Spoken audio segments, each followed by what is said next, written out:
Good evening and salutations, my Days of Our Lives fans. So, alright, let's talk about this whole Steve, Kayla, Bonnie, and Justin scene because in some sort of ways, I had issues with it, but I understood why it needed to happen to get to whatever point that they were trying to make.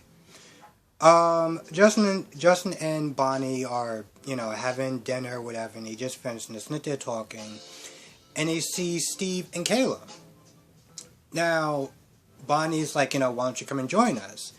And they're both trying to be polite and just sit there and say, nah, you know what, listen, we're just going to do our own thing, it's going to be date night or whatever.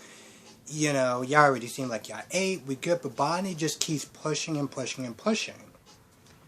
Now, you would sit there and think that at some point, that Bonnie would be like, you know what, y'all got other plans, you're doing your own thing, alright, cool. Maybe another time. Nope, not Bonnie. So she keeps pushing, and finally Steve is like, listen, let me just spell it out for you. And, he pretty much, in his way, just sit there and say, like, we're good, we're gonna do our own thing. And that's just it. Bonnie takes offense, and she walks out, and Justin's like, look what you did. I'm sitting there thinking, what the hell are you talking about? Listen, they were more than gracious enough to sit there and politely decline her offer of hanging out with you two. They simply didn't want to do it. It was their date night. They wanted to kind of do their own thing. And they didn't really want a fourth wheel. So I really don't understand what the problem was. Maybe it might have been his tone. Okay? Maybe it might have been his tone. I thought his tone was fine, but they're actually selling this app or this thing on your watch that tells you pretty much if you're being rude to someone. And in this weird way, it's supposed to train you to be a better person.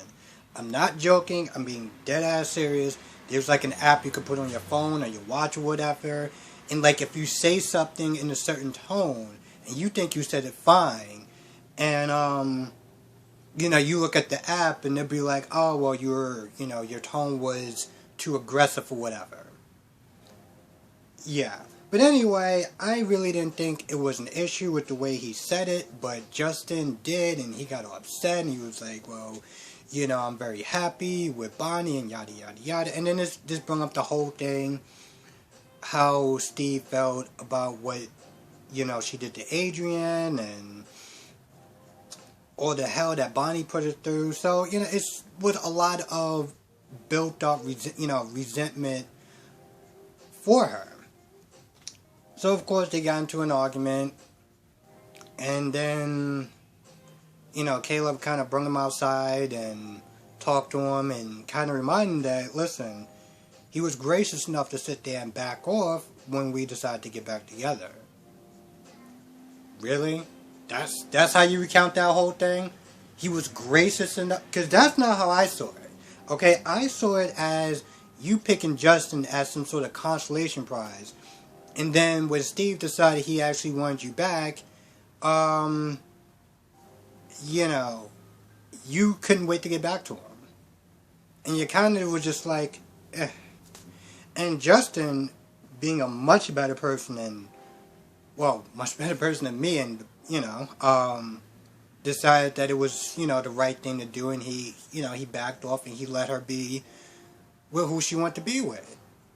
But I love her recount of the story, of her version of what we all saw happen, but sure, whatever.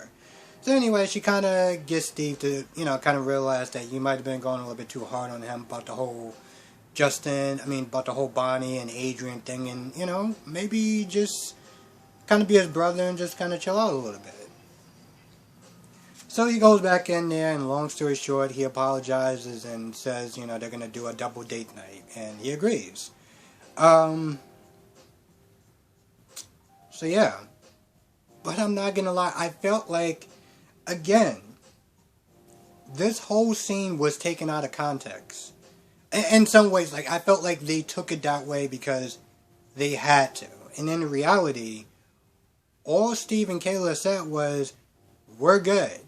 Like, y'all do your thing, we do our thing, it's our date night. You know, let's just, whatever. All this other extra stuff, I felt like it really could have been avoided. I know why it wasn't, but I felt like it could have been avoided.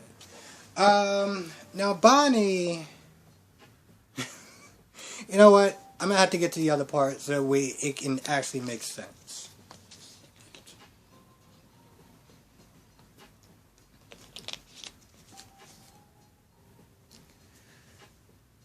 So Gwen is passed out, and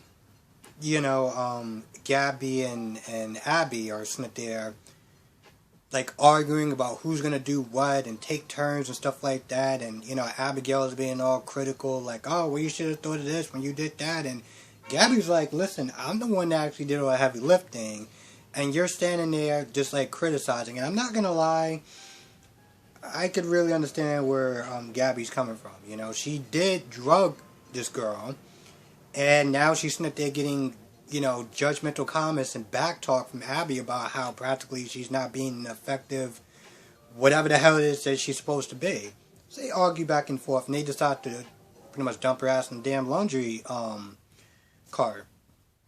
Wheel her out, and they wheel her out into the town square, which is kind of interesting because I guess he must have did this super late, or everyone was just not, like, everyone was at home. So they decided to wheel this woman out, and they run across Bonnie. Bonnie kind of became a nosy Karen in a lot of ways. She was like, so what are y'all doing? Well, y'all don't like each other. Yeah, well, what are you talking about your kids? I mean, your kids are here. I mean, your kids are in Austin. That's what Justin says. So, like, what are y'all doing? And I'm just like, man. I was like, I can see why people just find you just annoying as hell. Like, I get it. So after about a good round of 30 questions with this woman, and Abigail pretty much bribing her by saying, well, once her store opens up, she'll give you a free dress, she'll hook you up and make you look, amazing. Don't get me wrong, when Bonnie knows how to dress, the girl got curves. That's pretty much all I'm going to say about that. But after practically bribing her and talking to her for like 20 or 30 minutes, which, by the way, I love soap opera time. Gabby was like, this drug will last about 30 minutes. They had 15 minutes that they wasted arguing back and forth before they decided to drag, the body out into the town square. Now, how long did that take to sit there and talk to Bonnie? Exactly. So after that, they go in some sort of place. I don't know exactly what this old Rose Garden place is or whatever. And Abigail presses a button and it leads them to a secret room.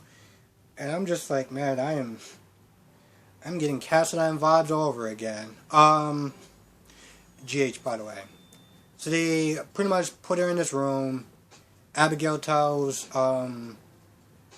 Gabby to tie her up after she lost in a game of rock, paper, scissors, because, that's pretty much how we decide things now. And she comes out the other side of the room, like, I guess the other secret passageway, and comes across Chad. And she talks about moving in, and that's pretty much about it. Now, Chad...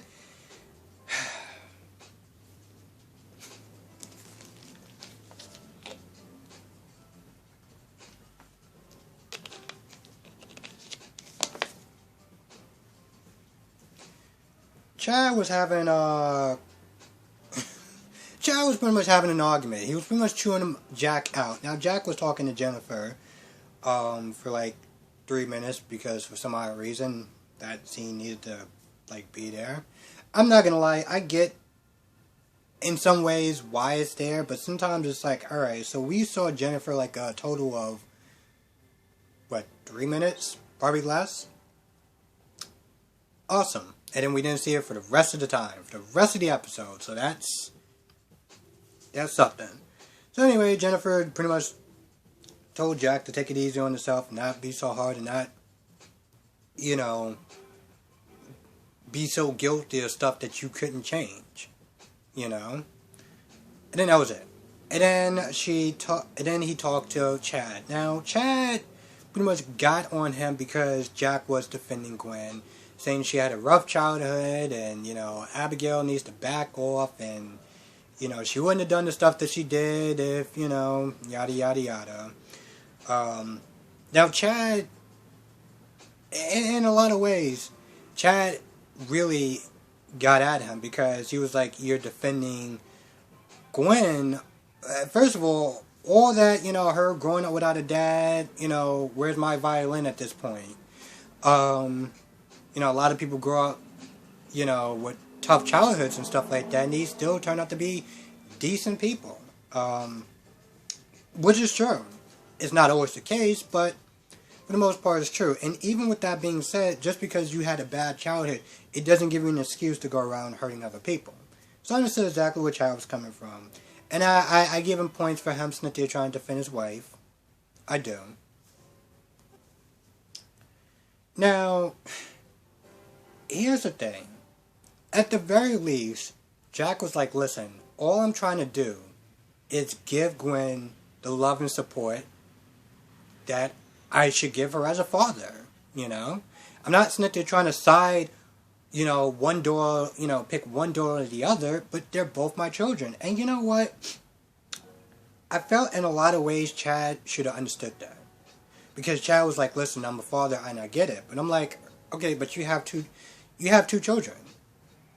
What happens when they get older and they have a disagreement about something? What are you going to do? Because he's going to be in that same position when he has to then try to not choose one child over the other. But yet you're sitting there getting at him, and he has two children. Like, are you kidding me? I get where he was coming from. But in a lot of ways, I think he just kind of missed the point of what Jack was saying. And he just kept saying, well, you shouldn't be defending Gwen. You shouldn't be defending Gwen. I was like, he's a father. Like, I hate saying that because, again, there's something that she did that I can't get past. But I understand where Jack is coming from. And the fact that he doesn't even get the fact that at the end of the day, Jack is just trying to be a father to Gwen because that is his daughter. Was just a little over the top. It was. I feel like Jack is he's gonna have some rough months ahead of him. I mean, seriously, he has one daughter that's just been evil and spiteful and vindictive. He has another daughter that's just not even bothering to listen to reason. And he's torn in the middle. Damn, I hope his wife comes back soon, or whatever version is going to play Jennifer comes back soon, because Jack is going to need all the support he can get.